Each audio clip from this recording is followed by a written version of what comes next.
what's interesting about Khafre's pyramid is that this causeway, this long, narrow pathway that goes down, is slightly diverted to the right, and then it leads to the Valley Temple, which has never been done before. It's a straight shot from the tip of the pyramid down to the Nile. It's all perfectly aligned. Why is it pushed off to the side? So, anyways, so that's the Exodus. I've now forgotten why I was. Well, we went way ahead because we went down this rabbit hole on slaves and playing fast and loose with that term, and we've been talking about it with the slaves playing a part in building. The Giza. Last thing I was going to say about this is one of the things that we know that one of the things that tell us that the Israelite people are just this migrating group of people that move into, land and kind of, occupy it. They didn't really have a home. Was on that dream stela that's erected between the paws of the Sphinx, like we were talking about in episode 1. It's the very, very first time in all of ancient history, as far as we know, that we have evidence of, that the Israelites were actually acknowledged by somebody. And you have the Egyptians listing out at the bottom of the dream stela, that you have them listing out these different ancient civilizations using different symbols, like one will be a tower, one will be a big wall. But the Israelites are two people walking. And it wasn't a city, it wasn't a place, it was a group of people. And they were wandering. And so the Egyptians are acknowledging that the Israelites have left, and they're just a people out wandering around somewhere, which is what the Bible tells us that they did, that they wandered for 40 years in the desert. Not literally that they're trying to find their way through sand dunes, and they're turning left and turning right.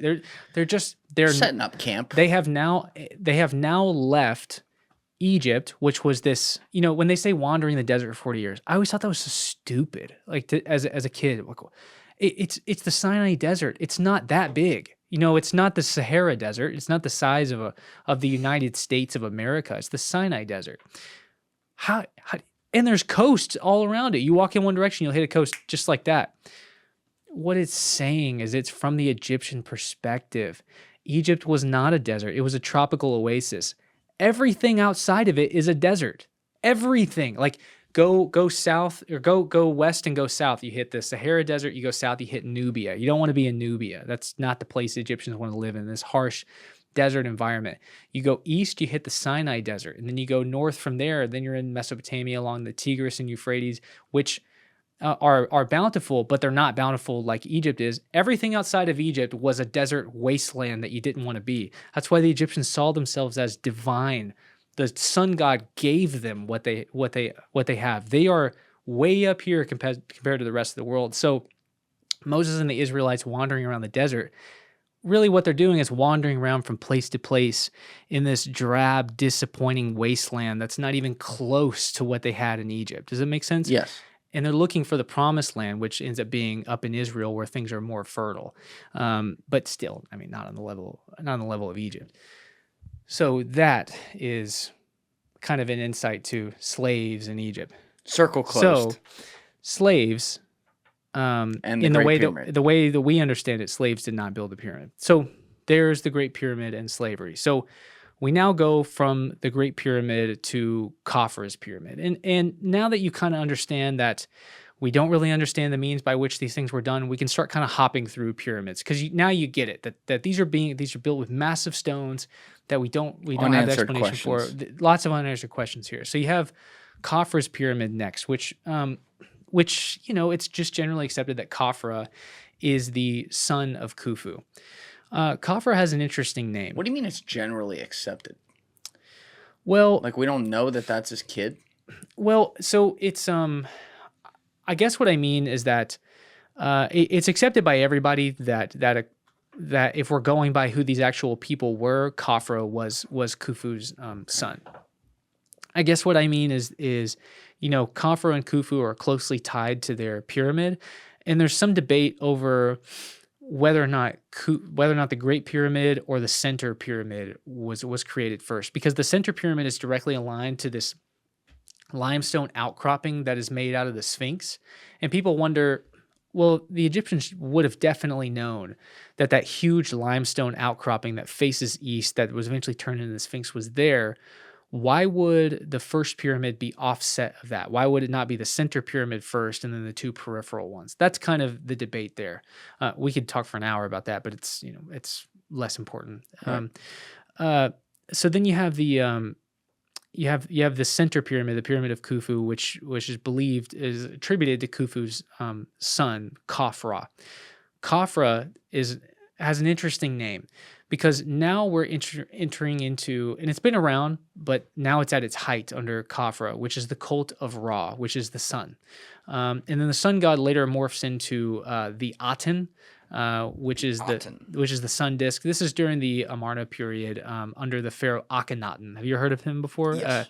A very famous pharaoh. I believe you and I talked about him. We may have. He kind of turned Egypt on his 176. Yeah, we kind of turned Egypt on his head, or turned Egypt on its head a little bit, and then they tried to like basically erase him from history. But the cult of Ra is now beginning in Egypt. It had always been around. Even, in pre-dynastic times, people were worshiping the sun and acknowledging that the sun gives them every single thing that is vital in their world. And we can see that in some pharaohs' names, like Khafre and then his son Menkaura. And Ka, remember how I was talking to you about the spiritual doubles? You have the Ba, which is your spirit that embodies your body, but then you have your Ka, which is your spiritual double, and the Ka kind of has its own mind as well. We see that the way the Egyptians understand this, it evolves over time. But Ka is the spiritual double, or sometimes it's interpreted as the essence of Ra. So Khafre. So it's the essence of Ra. That was his pharaonic name, was the essence of Ra. He was the human embodiment of Ra. And so his whole funerary complex, it is aligned to, well, I didn't even get to this, that the Great Pyramid is aligned to true north. Not magnetic north, but true north. And to do that takes an incredible understanding of astronomy. And what's funny is I watched this long lecture of archaeoastronomy. It was this series. And the last episode that I had been waiting to get to was over the Great Pyramid. And it's this archaeoastronomer, PhD guy.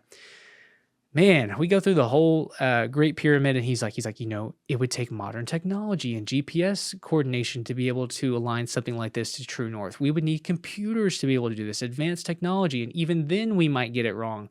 And he's building up to it and building up to it. And he's like, it's absolutely amazing that they were able to do this. It must have been an accident.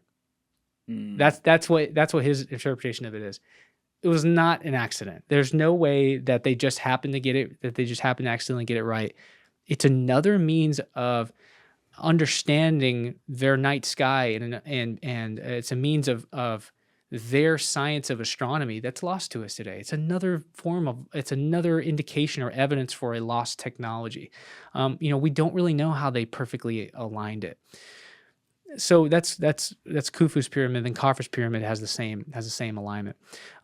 It's also aligned. The entire complex is aligned to the east. So it's all facing the east, facing the morning sunrise. So you have Khafre's pyramid, then you have the mortuary temple, and you have this long causeway that goes down to the Nile. Connecting the causeway to the Nile is the Valley Temple. Now, what's interesting about Khafre's pyramid is that this causeway, this long, narrow pathway that goes down, is slightly diverted to the right, and then it leads to the Valley Temple, which has never been done before. It's a straight shot from the tip of the pyramid down to the Nile. It's all perfectly aligned. Why is it pushed off to the side? Well, there's an idea that while they are creating the causeway down to the Valley Temple, they then run into this big limestone outcropping. And from that limestone outcropping, rather than paving straight through it and coring all the blocks to use it, wherever else, the architects decide this big outcropping that faces perfectly east could be used as a monument. And then they carve that into the Sphinx. That's what the Sphinx then becomes. I don't really buy that they found it under Khafre's reign. Why not? Because it's absolutely gigantic. We should look up the Sphinx. The Sphinx is an absolutely this is one of those monument. Sometimes when you look at it in the picture, you lose sight of like how big it is because you're like, oh yeah, there it is, the statue, but it's fucking huge. Yeah. So can we do people walking in front of Sphinx? I want to see if there's one, because we had that one earlier of the statues by on the border of Nubia. Yeah. Where you could see like the people walking in the last episode when we were talking, where it shows how big those goddamn things are. So I want one that's not. So that one is people standing far away from Yeah, it. that's far. It's tough to get people down inside the Sphinx pit getting photos of that. Like this, the perspective. Yeah, the head is so far away. You know, there's probably 20 or 30 feet between them and the go up, in the chest of the all Sphinx. The way up. Hold on, there was one. Do this. Do the fifth one or sixth one. Sorry, right there. Yep. Yeah, that's a drawing. It's really that's not. The Sphinx is marginally bigger than that. It's tough. I've seen some drone footage before where you can see the people and it's just like, whoa. Yeah. So okay, so from here, actually, will you go to the one with the blue sky in the background? The other one to the top right of that. There we go. That's an iconic photo of the Sphinx. All right. So you see the toes of the Sphinx. Yeah, dog paws. Yeah, the crest of those toes is probably about as tall as a person. That's about how big this thing is. Actually, I think that the dream stela in the center, does that look like it has somebody standing next to it? I could be misperceiving the height of it. I see what you're seeing. I think is there a head there, or is that just a shadow? I think that's just a shadow. Okay. You probably have better eyesight than I do. So those paws and the legs are about as tall as a person, stands. And so look at it. So from the pyramid, what you're seeing is the eastern face of the pyramid, and they build this long causeway that comes straight, so like perfect east-west alignment. It comes straight down to the Nile, where they'll then have a valley temple. That valley temple serves as like a museum and a place to worship the pharaoh. Normal people probably, this is just our own interpretation, normal people probably didn't get to go all the way up to the pyramid, but they could go into the valley temple. Well, this valley temple is offset. It doesn't go straight. It goes around the Sphinx, which looks like it's built in reaction to the Sphinx one way or another. And so the Egyptologist idea is that while they were quarrying it, they ran into this giant outstone cropping. Look at where the back used to be, but connecting the top of the head to the bottom of the spine of the Sphinx. Imagine how much stone was actually in that thing. They didn't just find that. They definitely already knew that it was there. Yeah. And it wouldn't surprise me if it was a venerated monument in the past, because lining the walls of the Sphinx pit is an amount of erosion that, so many geologists have looked at and say this would be thousands of years of rainfall to make something like this. Well, in 2500, 2450 BC, when we think that the Sphinx was carved into the face of a pharaoh right here, there wasn't enough rainfall. Actually, a major amount of drought was going to come in 300 years that we think contributed to the collapse of the Old Kingdom. So there's not enough rainfall happening to make this erosion possible. So I think it's possible that this limestone outcropping that faced due east, which we've talked about, due east is so central. It's where the sun rises every day and gives life.